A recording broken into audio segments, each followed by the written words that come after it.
Dushyant Tripathi, who will present the plenary session, to kindly come forward and take his place. May I respectfully invite Professor Kamal Nayan, Chair of the plenary session, to kindly grace the dais, sir. I request Professor Deepa S.P. Mathur, Head of the Department and Convener of the conference, to kindly grace the dais, ma'am.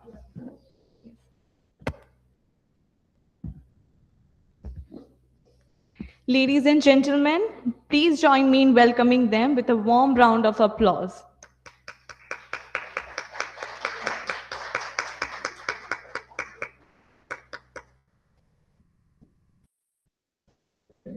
With renewed curiosity and great academic spirit, I warmly welcome you all to the Day 2 of International Conference on Indian Knowledge System Perspectives and Imperatives, organized by the Department of English, University of Rajasthan, Jaipur.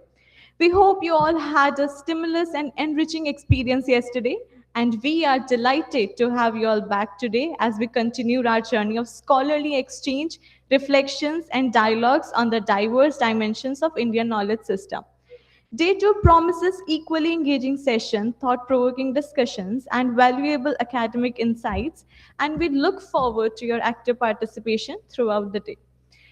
As we now formally begin our plenary session 2, we take this moment to extend a warm and respectful welcome to our distinguished chair and eminent speakers whose presence lends great academic values to this session.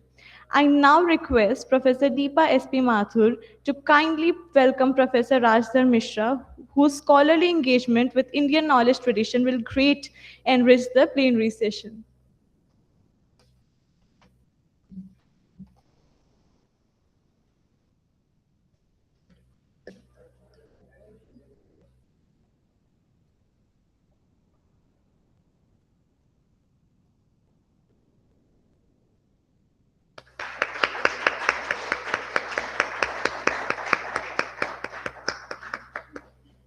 Thank you, ma'am. Thank you, sir. I further invite Dr. Aditi Kalra to extend a warm welcome to Dr. Dushyant Tripathi in recognition of his valuable academic contribution to today's deliberation.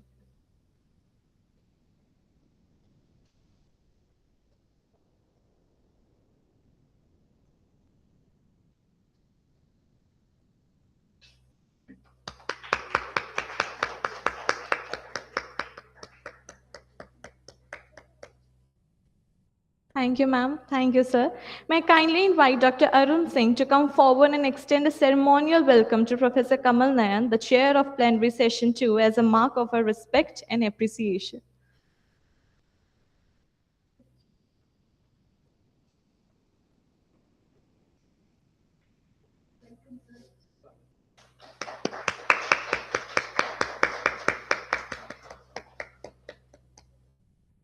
Thank you, sirs. This plenary session will be chaired by Dr. Kamal Nayan, whose academic experience and scholarly insight will guide and the proceedings of the session. Kamal Nayan is a retired principal, college education, Rajasthan, with over 37 years of teaching experience in history. His areas of specialization include Indian culture, philosophy of history, and historiography. He has supervised 11 PhD scholars and served a key academic and administrative roles, including head of the department, vice principal, principal, and joint director. College education, Rajasthan. He has published widely in national and international journals and co-authored several textbooks on ancient Indian history and Indian culture, including a recent work on the history and culture of Rajasthan. The session will feature two distinguished speakers who will be sharing their perspectives and on significant dimension of Indian knowledge system. The first plenary address will be delivered by Professor Rajdhar Mishra on the topic Bharatiya Gyan Vigyan Parampara Mein Dharm Shastra. This will be followed by the second plenary session by Dr. Dushyant Tripathi on the topic Naad Brahm Ved Ke Raag Tak Bharatiya Sangeet Ki Gyan Yatra.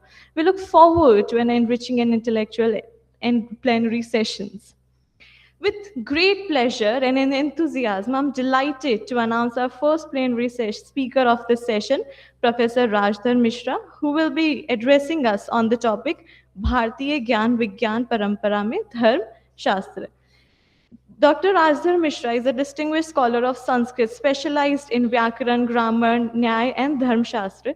He holds the degree of Acharya, MA in Sanskrit, PhD, and Vyakaran. Dr. Mishra began his academic career as a lecturer in Government Sanskrit College of Rajasthan and later joined Jaiguru Ramandacharya, Rajasthan Sanskrit University, where he currently serves as an associate professor in the Department of Vyakaran.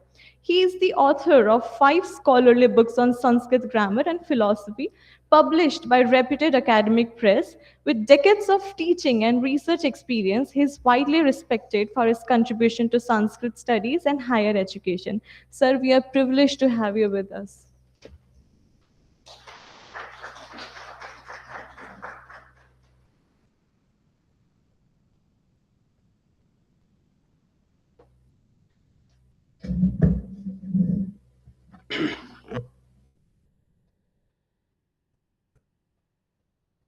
ॐ योऽन्तः प्रविश्य मम वाचमिमां प्रसुप्तां सञ्जीवयत्यखिलशक्तिधरस्वधाम्ना अन्यांस्तहस्तचरणश्रवणत्वगादीन् प्राणान्नमो भगवते पुरुषाय तुभ्यं यस्य स्मरणमात्रेण जन्मसंसारबन्धनात् विमुच्यते। नमस्तस्मै विष्णवे प्रभविष्णवे। नमो देव्यै महादेव्यै शिवायै सततं नमः। नमः प्रकृत्यै भद्रायै नियताः प्रणतास्मताम्। आज सबसे पहले तो मैं क्षमा प्रार्थी इस बात के लिए हूँ कि आज का जो व्याख्यान है वो भारतीय ज्ञान परंपरा और उससे संबद्ध विषयों के ऊपर में बड़े से बड़े विशिष्ट विद्वानों का व्याख्यान होना है। चूँकि ये अंग्रेजी विभाग के द्वारा आयोजित कार्यक्रम है, इसीलिए समस्त कार्य अंग्रेजी में संचालन हो रहा है। लेकिन भारतीय ज्ञान परंपरा के होने के नाते और अंग्रेजी में उस तरीके से बोलने में अपनी असमर्थता को देखते हुए, यद्यपि भाषा की दृष्टि से, समझने की दृष्टि से तो बात सारी समझ में आती है, चूँकि अभ्यास संस्कृत में बोलने का है तो हिंदी से बेहतर तो संस्कृत में मुझे बोलना आसान लगता है। चूँकि भारतीय ज्ञान परंपरा का तो मूल विषय जिस भाषा में है होना तो चाहिए था उसी भाषा में, लेकिन उस भाषा के अंतर्गर्भित जो हमारी राष्ट्रभाषा है, मैं समझता हूँ कि इंग्लिश में न जा कर के उसी राष्ट्रभाषा में यदि अपनी कुछ बात कहूँ तो हमारे छात्रों के लिए, जिसके लिए विशेष रूप से ये कार्यक्रम आयोजित है, उसके लिए लाभकारी होगा। तो मैं सबसे पहले मंचस्थ आज के इस व्याख्यान के, आज के इस तात्विक विषय विशेष के इस उद्बोधन के अवसर पर आज मंचासीन जितने भी हमारे अतिथि हैं उन सभी को प्रणाम करता हुआ, चाहे वो अध्यक्ष के रूप में हो, चाहे व्याख्यान करने वाले के रूप में हो, और इस विभाग की अध्यक्षा प्रोफेसर दीपा माथुर जी, आप सभी को और मंचस्थ हमारे समस्त जो सामने बैठे हुए हैं विद्वान, विदुषी और प्यारे छात्रों, आप सभी को एक तंत्र में, तंत्र माने एक ही मार्ग से सभी का अभिवादन करते हुए मैं अपनी वाणी को कुछ विषय के तरफ ले जाता हूँ। यद्यपि मुझे जो कहा गया कि आपको इस भारतीय ज्ञान परंपरा के ऊपर में कुछ बोलना है, 2-4 दिन पहले की बात है, तो मैंने कहा कि यहाँ बड़े बड़े लोग होंगे, हम जैसे को बोलने का क्या अवसर है। तो उन्होंने कहा कि नहीं, जैसा भी है आपको भी बोलना है। तो मैंने बोला किस विषय पे बोलूँ ये बताइए। तो उन्होंने कहा कि देख लीजिए। मैंने कहा कि मुझे तो आप जो भी कहें, जो निर्देश देंगे, तो हमने कहते भारतीय ज्ञान परंपरा है तो भारतीय ज्ञान परंपरा पे बोल लेंगे। फिर बाद में जब मेरे पास विषय आया तो उस विषय में लिखा था भारतीय ज्ञान विज्ञान परंपरा में धर्मशास्त्र। तो भारतीय ज्ञान परंपरा में धर्मशास्त्र ये एक विषय आया। तो चूंकि जो विषय उपलब्ध हुआ है उसी विषय पे हमको बोलना है और अत्यंत सीमित समय में बोलना है। यद्यपि इस विषय के ऊपर में एक एक शब्द के ऊपर में यदि व्याख्यान किए जाएं कई घंटे कई दिन लगेंगे, लेकिन चूंकि उसी को संक्षेप में हमें आपके सामने में रखना है, तो पहले तो ये आप समझ लीजिए कि ये भारतीय ज्ञान विज्ञान परंपरा ये एक शब्द है। तो पहले तो ज्ञान क्या है और विज्ञान क्या है, इसका तात्विक, क्योंकि एक चीज मैं जरूर समझता हूं कि किसी भी भाषा में ये सामर्थ्य नहीं है उस शब्द के अंतर्गत शब्द से संबद्ध जो एप्रोप्रिएट, जो वास्तविक जो अर्थ होना चाहिए वो अर्थ निकालने की क्षमता जो संस्कृत में है उसके अतिरिक्त और किसी भी विश्व की भाषा में नहीं है। ये आप पहले समझ लीजिए। आप दिन भर में जितनी भी बातें बोलते हिंदी में 80% शब्दों का अर्थ आपको मालूम नहीं है। हम सबको मालूम नहीं है, लेकिन काम चल रहा है धड़ल्ले से, काम चल रहा है, काम नहीं रुक रहा है, लेकिन अर्थ मालूम नहीं है। काम चल रहा है लेकिन अर्थ मालूम नहीं है। उदाहरण के तौर पर हम कहते हैं कि ये मेरे पास में है, पास में, ये मेरे पास में है। कोई पूछे पास किसको कहते हो? समीप, समीप को कहते हैं। समीप किसको कहते हो? क्या समीप की परिभाषा क्या होगी? पास की परिभाषा क्या होगी? निकट की परिभाषा क्या होगी? ये पास, समय, पास, समीप, निकट, ये सारे के सारे पर्यायवाची शब्द हैं, लेकिन एक का भी अर्थ हमको मालूम नहीं है। यदि किसी को पूछे तो क्या कहेगा? पास की परिभाषा क्या होगी, समीप की परिभाषा क्या होगी? हमारे संस्कृत में कहता है कि सत्ता अधिकरण वृत्तित्वम समीपत्वम।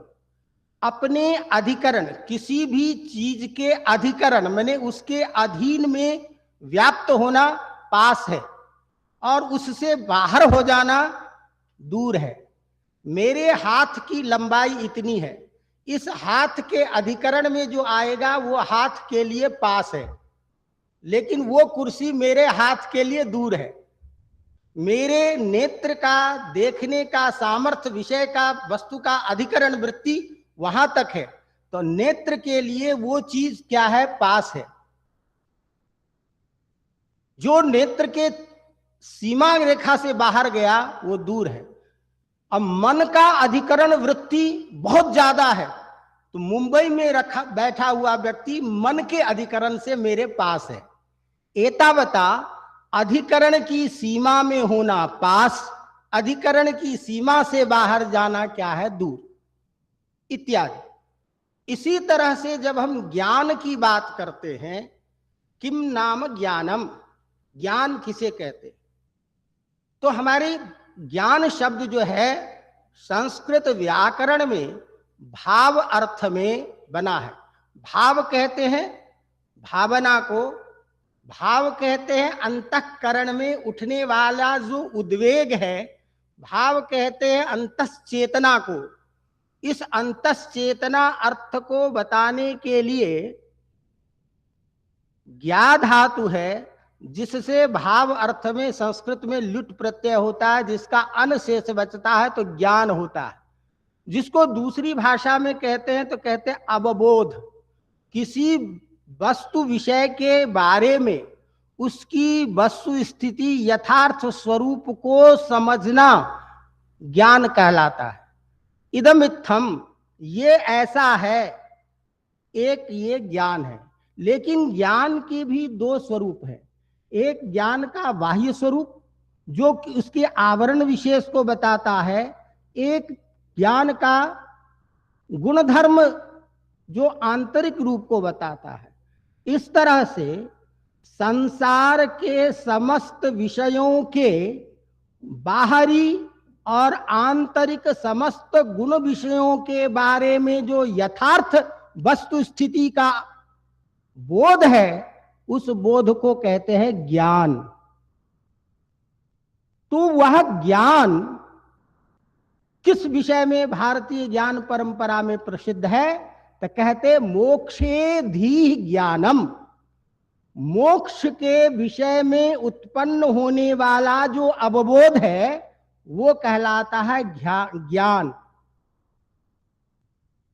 विज्ञानम शिल्प शास्त्रयोः, और विज्ञान कहते हैं संसार की समस्त ईश्वर के द्वारा पंच भौतिक जो ये चीज है, पंचभूत, पृथ्वी, जल, तेज, वायु, गगन, इन सब के द्वारा समाश्रित करके कोई नई चीज को उत्पन्न करना, ये कहलाता है विज्ञान।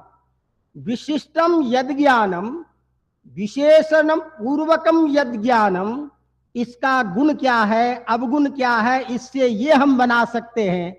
तो जल से, पानी से विद्युत का निर्माण, ध्यान रखिएगा, कोई भी वैज्ञानिक कितना भी बड़ा वैज्ञानिक क्यों न हो जाए, इस संसार के इस पंचभूत पदार्थों से अतिरिक्त किसी भी नई चीजों के सृजन करने का सामर्थ्य उसमें नहीं है। वो केवल ईश्वर की बनाई हुई जो चीजें हैं, उन्हीं चीजों के स्वरूप में परिवर्तन करके नया जो आविष्कार करता है, उसका नाम है विज्ञान। यह जो ज्ञानम विज्ञानम शिल्प शास्त्रयोः का जो सिद्धांत है, तो भारतीय ज्ञान परंपरा में ज्ञान को दो रूपों में विभक्त किया गया। एक ज्ञान प्रत्यक्षात्मकम ज्ञानम, तच्च ज्ञानम एकम प्रत्यक्षात्मकम ज्ञानम, द्वितीयम च आनुभविकम ज्ञानम। एक प्रत्यक्ष ज्ञान, हम लोग जो संसार के वस्तु को देखकर, शास्त्र किताब आदि को देख करके, पढ़ करके उसके बारे में जो समझते हैं, वो ज्ञान होता है प्रत्यक्षात्मक ज्ञान। और दूसरा होता है अनुभवात्मक ज्ञान।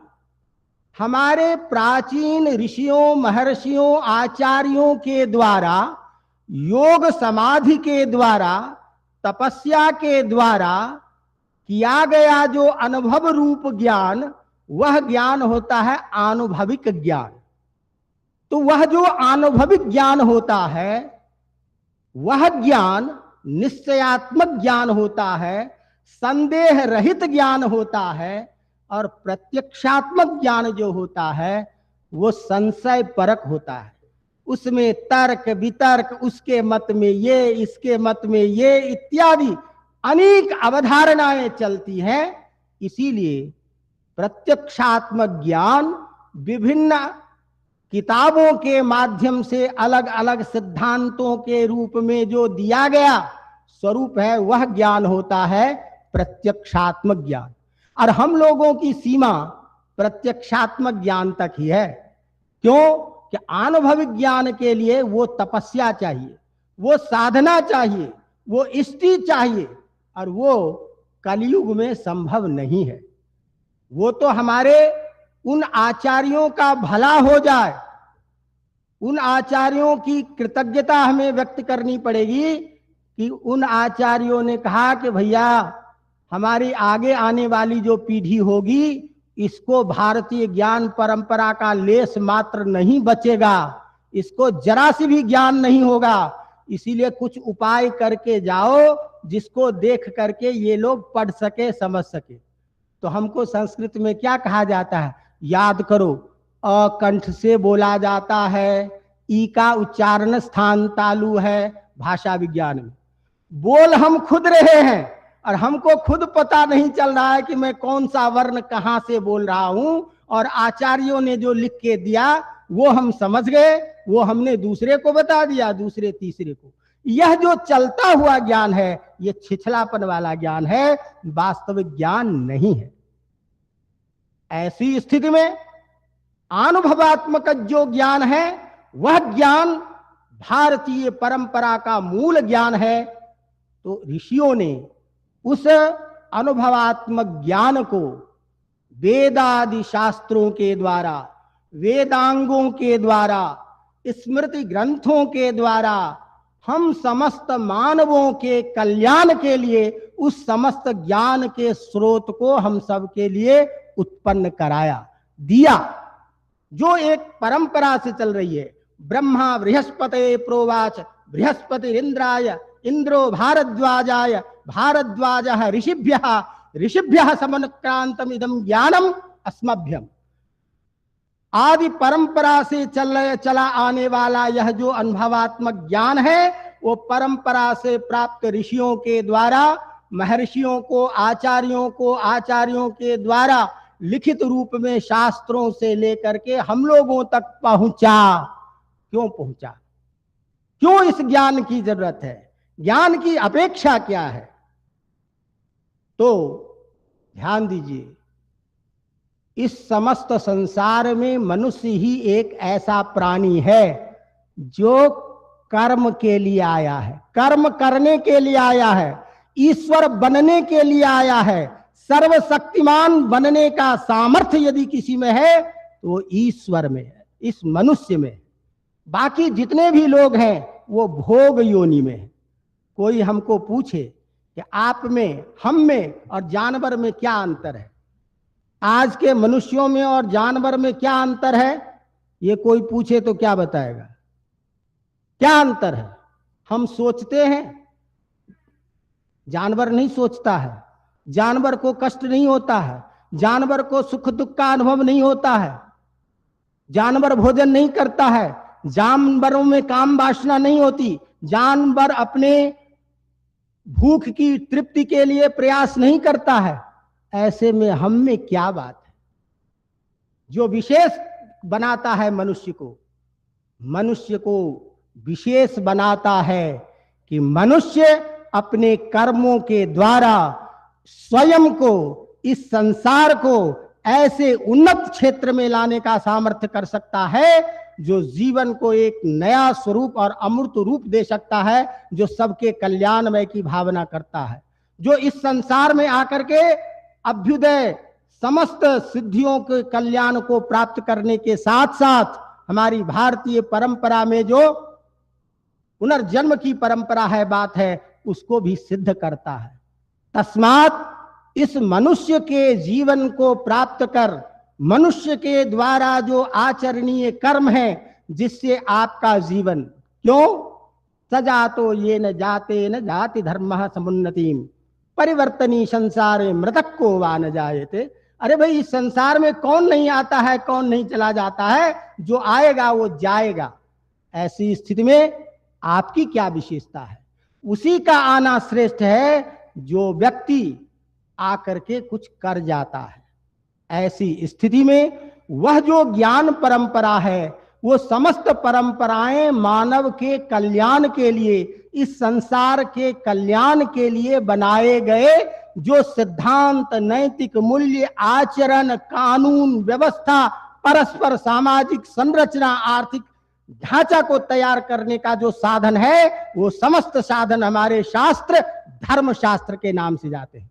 इसीलिए अपने यहाँ ज्ञान का जो क्षेत्र है वो 14 विद्यास्थानानि 14 विद्यास्थान बताए गए हैं, जिसमें 4 वेद है।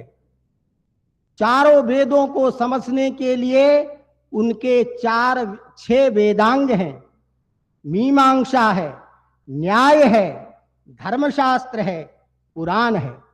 तो 4 वेद, 6 वेदांग और उसके बाद पुराण, न्याय, मीमांसा और धर्मशास्त्र, समस्त संसार के ज्ञान का केंद्र जो भारतीय परंपरा के ज्ञान है, वो समस्त ज्ञान इन्हीं में समाहित है।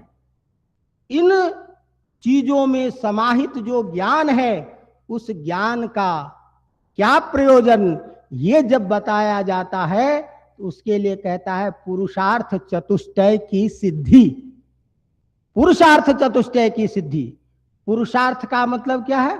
पुरुष का अर्थ, अर्थ माने प्रयोजन।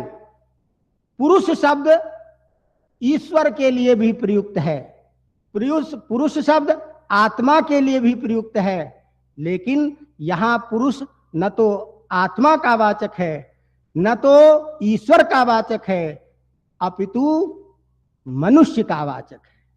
क्योंकि आत्मा को मोक्ष की जरूरत नहीं, आत्मा मुक्त है। जो परम पुरुष है वो मुक्त है।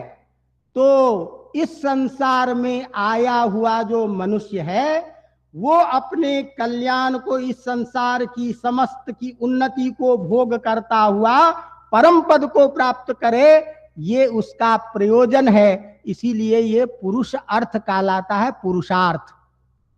पुरुषार्थ का मतलब पुरुष का अर्थ, प्रयोजन। और पुरुषार्थ कौन है? तो कहा 4 ही चीज है, धर्म, अर्थ, काम और मोक्ष। ये 4 ही मनुष्य के जीवन का परम प्रयोजन है। उसमें सबसे पहले किसको रखा? धर्म को। तो धर्म को जब रखा तो ये धर्म क्या चीज है ये समझिए। पहले ध्यान रखिए, धर्म, धर्म से अन्वित, धर्म से संबद्ध अर्थ होना चाहिए। वहां अर्थ शब्द धन का वाचक है, यहां अर्थ प्रयोजन का वाचक है। और दूसरे अभी जो हम बोलते हैं मनुष्य में पुरुषार्थ नहीं है, वहां पुरुष की शक्ति, बल का वाचक है। एक ही शब्द विभिन्न विभिन्न अर्थों में प्रयुक्त होते हैं, जो विभिन्न अपने पूर्वा प्रसंग के आधार पर अर्थ को बदलता है। तो जो 4 प्रयोजन हैं, इस प्रयोजन में मुझे आप लोग जब भी मुझे बैठना पड़े उससे 2 मिनट पहले जरूर बता दीजिएगा थोड़ा सा, है ना, क्योंकि पता नहीं रहता है क्या। तो और दूसरी बात, कहीं इधर उधर भी नहीं चला जाओ, अध्यापकों को बोलने की आदत होती है। तो पुरुषार्थ जो है, तो पुरुष जो है मनुष्य का वाचक है, जिसका अर्थ प्रयोजन है। धर्म, अर्थ, धर्म से अन्वित अर्थ का प्राप्त, अर्थ का उपार्जन करना, क्योंकि अर्थ के बिना संसार की गति नहीं चलती है। इसीलिए अर्थ, अर्थ के बाद है काम। ध्यान रखिएगा, बहुत सारे लोग आज के जमाने में इस काम को लेकर के भ्रमित होते हैं। काम का अर्थ जो प्रसिद्ध काम है वो यहां मुख्य रूप से नहीं लिया जाता है।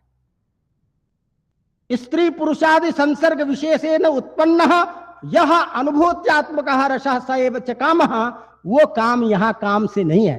काम का अर्थ है काम्य, काम का अर्थ है इच्छा, अर्थात इस संसार में जीने के लिए अर्थ के साथ आपकी जो जो कामनाएं हैं, मेरा ये काम हो जाए, मैं इस तरह से बनूं, मेरी ये उन्नति हो जाए, मेरा ये प्रमोशन हो जाए, मेरे जीवन में दुख न आए, इस तरह की समस्त कामनाएं जो हैं वो कामनाएं यहां काम शब्द से अभिप्रेत है, क्योंकि पुरुषार्थ में यही प्रयोजन भूत है, न कि ये काम। इसीलिए उस अर्थ के साथ काम, और अंत में कहा कि वह क्या है? मोक्ष। मोक्ष को परम पुरुषार्थ इसलिए कहा गया कि निरतिशय दुख निवृत्ति जहां हो जाए, जहां किसी प्रकार के दुख के संभावना भी ना हो, इस प्रकार का जो परम आनंद है उस स्वरूप को हम प्राप्त करना, जिस परम पद को प्राप्त करने के लिए कहते क्षीणे पुण्य मर्त्यलोकम विशंति, देवता का भी जब पुण्य क्षीण हो जाता है इस संसार में आकर के भटकता रहता है। तो ऐसी स्थिति में पुरुषार्थ चतुष्टय में जो धर्म है, उस धर्म की स्थापना के लिए और उस धर्म से अन्वित इस संसार के समस्त वस्तुओं में उसके समस्त स्वरूप को, बाह्य आवरण व्यक्तियों को स्वरूप को जानते हुए उसका कैसे प्रयोग करना है, समाज के लिए कैसे करना है, पर्यावरण कैसे बचाना है, आसपास का माहौल कैसे बचाना है, सामाजिक व्यवस्था कैसे बनानी है, इस समस्त की चेतना का जो मूल संचरण है वो क्या है? धर्म। उस व्यवस्था को बताने वाला जो शास्त्र है वो क्या है? धर्मशास्त्र। अर्थात धर्मशास्त्र हमारे जीवन का वह शास्त्र है जिसके बिना हमारा अस्तित्व हो नहीं सकता। कारण कि धर्म क्या है? धर्म की दो परिभाषाएं की जाती है। ध्रियते अनेन, जिसके द्वारा, ध्यान रखिएगा, धर्म शब्द कभी भी आज के जमाने में जो प्रचलित ये साधु महात्माओं और कथा प्रवचनों के द्वारा और समाज में जो इस तरह की स्थापना की जाती है, आजकल बांटे जाते हैं, वो धर्म के परिभाषा के अंतर्गत हमारे यहाँ नहीं आते हैं। धर्म का मतलब वो मूल तत्व है जिसके ऊपर में आपका अस्तित्व टिका हुआ है। ध्रियते अनेन, ये अनेन करण है, साधन है, अर्थात जिस साधन के द्वारा आपका जीवन अस्तित्व टिका हुआ है, जिसके आधार पर आप जिन साधनों से इन चीजों को प्रयोग करते हुए आप अपने जीवन को उन्नत बना सकते हैं, वो साधनभूत चीज क्या है? धर्म। तो धर्म एक साधन है। वो साधन कैसा? तो वह साधन जो है वो है हमारा आचरण, वो है हमारा व्यवहार, वो है हमारा कर्म, जिसको हम आगे चल के व्याख्यान करेंगे कि धर्म के दो रूप होते हैं, एक सामान्य धर्म, एक विशेष धर्म। सामान्य धर्म के अंतर्गत दया, अहिंसा, अलोभ इत्यादि के द्वारा समस्त प्राणियों में एकत्व का बोध करना, सभी प्राणियों में अपने स्वरूप को समझना, एक ही भाव से समाज में समता की स्थापना करके मनुष्य को उन्नत बनाने की जो प्रक्रिया है वो साधनभूत कौन है? धर्म। और दूसरी परिभाषा इसकी है ध्रियते असौ धर्म, जो धारण करता है, जो समस्त चीज का कारण है, जो करता है, करता है अर्थात जिसके बिना आपका अस्तित्व बनेगा ही नहीं। तो वो धर्म क्या है? वो धर्म है उसमें रहने वाला वस्तुगत गुण। वस्तुगत गुण क्या चीज है? जल का वास्तविक गुण है शीतलता। यदि शीतलता ना रहे तो वो जल जल नहीं रहेगा, और जल में को यदि पानी को आप गर्म कर देंगे तो पानी का स्वाभाविक गुण है कुछ देर के बाद में वो ठंडा हो ही जाएगा। तो इस तरह से जल में रहने वाली जो शीतलता, वो उसके बिना जैसे नहीं बचेगा। इस पुस्तक में रहने वाला एक विशेष धर्म है पुस्तकत्व, मनुष्य में रहने वाला विशेष धर्म है मनुष्यत्व, पशु में रहने वाला धर्म विशेष है पशुत्व। तो मनुष्यत्व क्या चीज है? इस मनुष्यत्व रूपी धर्म के बिना आप शरीर के रूप में दिखाई तो देंगे लेकिन मनुष्य नहीं कहलाएंगे। जहां संस्कार ना हो, जहां आचरण ना हो, जहां प्रतिष्ठा ना हो, ऐसी चीजों के बिना अन्य प्राणियों में और मनुष्य में कोई भेद नहीं है। इसीलिए सभी हम पशु हैं, मनुष्य भी पशु हैं। नहीं, भगवान शंकर को भी पशुपतिनाथ कहते हैं। पशु का वह विशेष संदर्भ है। हम किस प्रकार के पशु हैं? तो नृ जाति विशेष में रहने वाला वो पशु जो पश्यति सर्वान इति पशु, जो सभी को समान भाव से देखे, सभी को आत्म कल्याण की दृष्टि से देखे, ऐसा जो देखने वाला होता है उसे हम पशु कहते हैं। ऐसी स्थिति में यह जो कारणभूत धर्म है, उस कारणभूत धर्म के बिना व्यक्ति की सत्ता नहीं हो सकती है। अतः मनुष्य के जीवन में हमको अपने जीवन जीने के लिए जो आचार संहिता दी गई है, जो कानून की व्यवस्था दी गई है, जो आचरण की व्यवस्था दी गई है, उस व्यवस्था के पालन से यदि हम चलते हैं तो वह मानव का अस्तित्व, समाज की संरचना बनी रह जाती है। हम जब से भारतीय ज्ञान परंपरा के इस सिद्धांत को छोड़े हैं तो दिखने में तो हम उन्नत हैं, लेकिन हम सबसे निकृष्ट हैं, सबसे भ्रष्ट हैं। पलंग पर सोते हैं, नींद नहीं आती, क्योंकि कलयुग का धर्म है अर्थ और काम, दो ही चीज प्रधान बच गया है, सत्य खत्म हो चुका।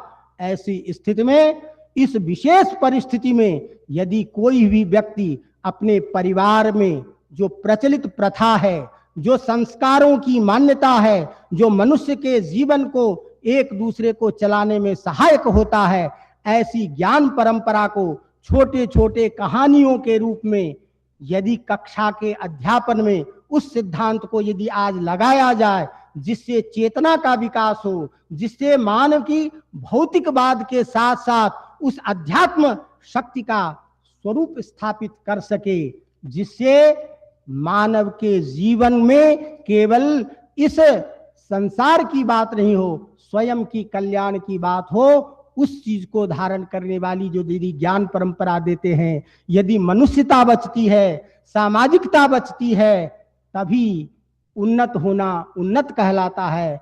बाकी उन्नति के नाम पर हम अवनति कर रहे हैं। शरीर पे कितना भी सुंदर हम कोट पैंट पहन लें, विचार की शुद्धता नहीं है, आचार की शुद्धता नहीं है, ज्ञान की शुद्धता नहीं है, कर्तव्य की शुद्धता नहीं है। तो सारे धर्मों का निचोड़ क्या दिया भगवान ने? अपने अपने निर्धारित कर्म का आचरण करना ही धर्म है। हम अध्यापक हैं तो सबसे पहला हमारा कर्म है अध्यापन। अध्यापन के अतिरिक्त यदि हम कोई भी काम करते हैं तो वो काम हमारा काम गिना नहीं जाएगा, वो हमारा काम मूल रूप में धर्म के रूप में अध्यापन का कार्य होता है। छात्र का काम क्या है? छात्र, आपको हमको पता नहीं है कि हमारे अंतर्गत कितनी चीजें, बस एक मिनट में, कितनी चीजें आती हैं। हम माता हैं, पिता हैं, तो एक जगह हमारे पास पिता का धर्म है। हम किसी के लिए दोस्त हैं तो हमारे वहां उस समय भ्रातृत्व दोस्त का संबंध होता है, कर्म होता है।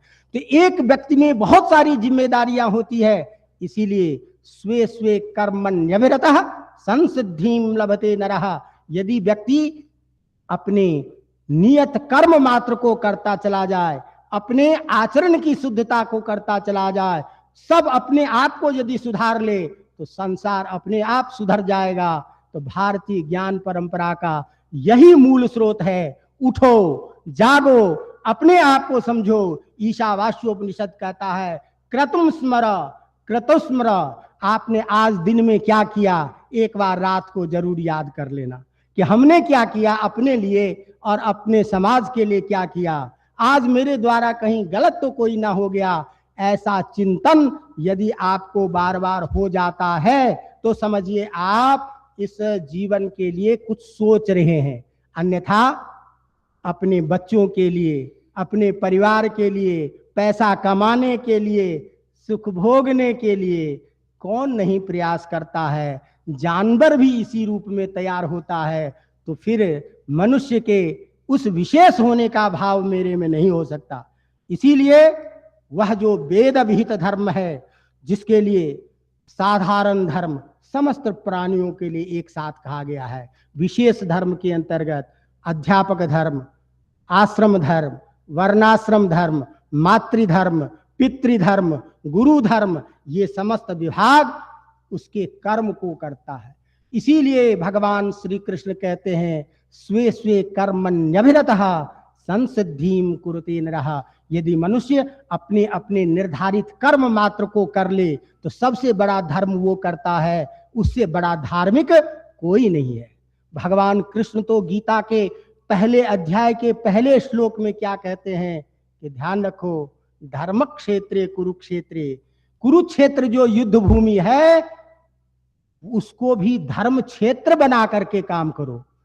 भले ही आप युद्ध क्यों नहीं करते हो, युद्ध में भी अधर्म का पालन नहीं होना चाहिए, युद्ध में भी धर्म की रक्षा होनी चाहिए।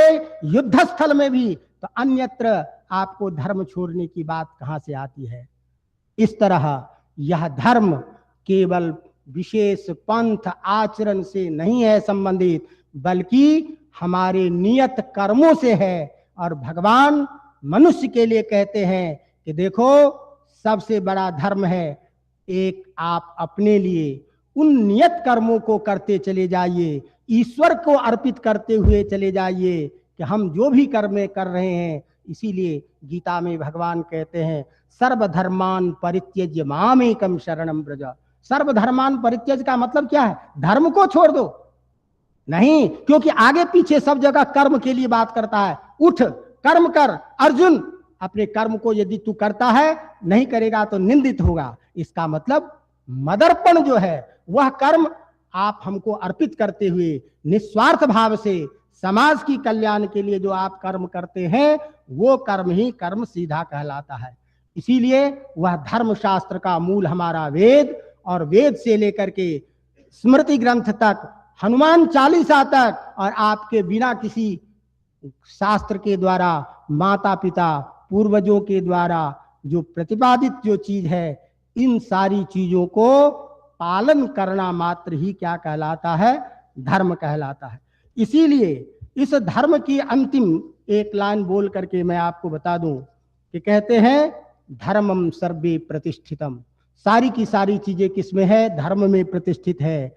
धर्मो विश्वस्य जगतः प्रतिष्ठा। इस जगत की यदि अस्तित्व यदि स्थिर है तो मात्र धर्म मात्र से है। इसीलिए न लंघनीया कुल देश धर्मा। आपके कुल के, देश के, परंपरा के, परिवार के जो धर्म है उस धर्म का त्याग कभी नहीं करना चाहिए। चाहे कुछ भी समझ में आए ना आए, हमारे परिवार में ये परंपरा चलती है, हमारे घर में इस देवता की पूजा होती है, हमारे घर में बिना किसी देवता के समाज कल्याण की सेवा होती है।